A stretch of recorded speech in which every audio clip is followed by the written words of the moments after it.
আসসালামু আলাইকুম। Welcome to easy lessons.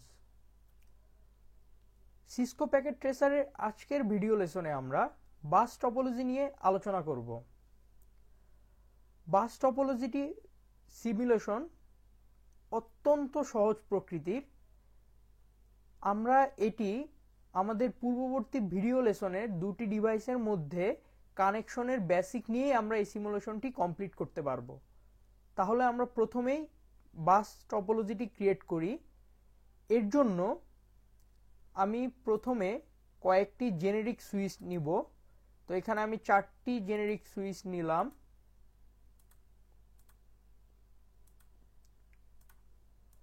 এখন আমি 4টি ইন ডিভাইসেস নিব। এখন ইন ডিভাইসগুলো আমি আমার পছন্দ মতো নিতে পারি, যেমন আমি একটি পিসি, একটি ল্যাপটপ, আবার একটি পিসি, একটি ল্যাপটপ এভাবে নিলাম। এটা সম্পূর্ণই আমার ইচ্ছে। এখন আমাকে যে কাজটি করতে হবে, এদের মধ্যে কানেকশন স্থাপন করতে হবে। তাহলে আমি এখানে কানেকশনে যাব। এই ডিভাইসগুলো একই প্রকৃতি, তো আমরা এদের মধ্যে কপার ক্রসওভার ইউজ করব। তাহলে দেওয়া যাক।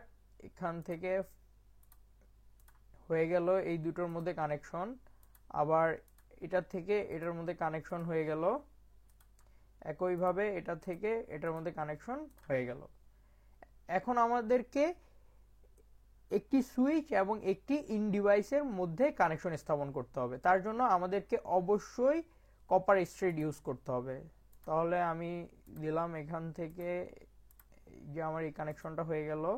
সেম ভাবে সবগুলোতে কানেকশন স্থাপন করব।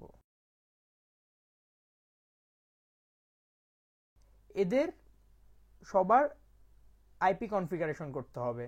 তাহলে আমি একটি টেক্সট ফিল্ড নিয়ে এদের আইপি গুলো লিখে নিই, যে আমি কি দিব, যেন আমার পরবর্তী মনে থাকে আমি কোনটা কি আইপি দিয়েছি। তো আমি ধরি এই পিসি 0 এর জন্য আমি আইপি দিব 192.168.0.1। এখন সেম ভাবে আমি এটার জন্য আইপিটা লিখে রাখবো 192.168.0.2। এখানে দেখা যাচ্ছে আমি সবাইকে ক্লাস সির আইপি দিচ্ছি। এখানে আমাদের ইচ্ছে, আমি আমার ইচ্ছে মতো এদেরকে আইপি অ্যাসাইন করতে পারি, তবে অবশ্যই মাথায় রাখবো যেন আমি তাদেরকে ভ্যালিড একটি আইপি দিচ্ছি।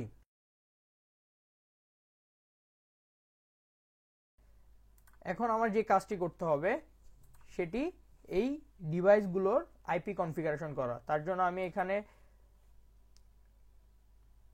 লেফট ক্লিক করে ডেস্কটপে যাব, দেন আইপি কনফিগারেশন এবং আইপি অ্যাড্রেসটি লিখব 192.168.0.1 এবং আমি এই সাবনেট মাস্কটি ক্লিক করব এবং এটার জন্য ডিফল্ট সাবনেট মাস্ক পেয়ে যাব। সেম ভাবে আমি সবগুলোকে কনফিগারেশন করব।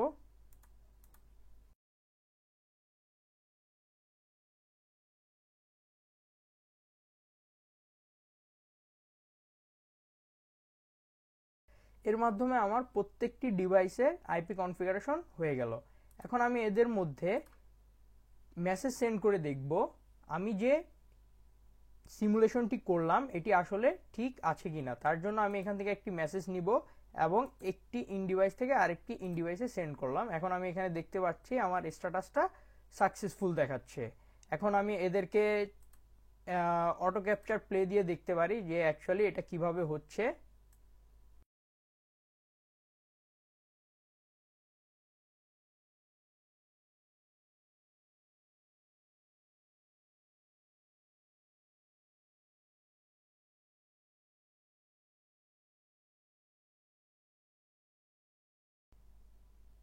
তাহলে আমরা দেখতে পাচ্ছি যে আমাদের এই প্রসেসটি ঠিক আছে এবং দুইভাবেই আমরা দেখতে পাচ্ছি যে আমাদের সাকসেসফুল দেখাচ্ছে।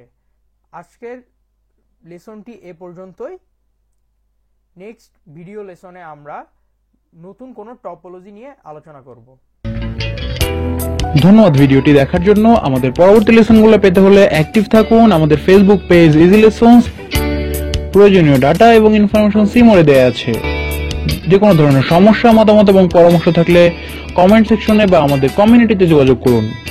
ভিডিওটি লাইক এবং শেয়ার দিতে ভুলবেন না এবং অবশ্যই সাবস্ক্রাইব করুন আমাদের ইউটিউব চ্যানেলটি। ধন্যবাদ সবাইকে।